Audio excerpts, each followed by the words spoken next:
சக்ஸஸ்ஃபுல்லாக பார்த்தீங்கன்னா ஃபஸ்ட் வாட்டி இப்போ சார்ஜ் போட்டிருக்கேன். ஸோ எதுவும் ஆகக்கூடாது.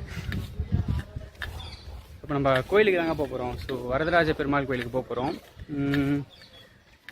போயிட்டு உள்ளே போய்ட்டு நிறைய சினிமாட்டிக் ஷார்ட்ஸ்லாம் எடுத்துகிட்டு நம்ம ஒரு அப்படியே வெளியே வந்துட்டு திருப்பி சார்ஜ் வரைக்கும் வெயிட் பண்ணுவோம், சாப்பிட்டு வருவோம்.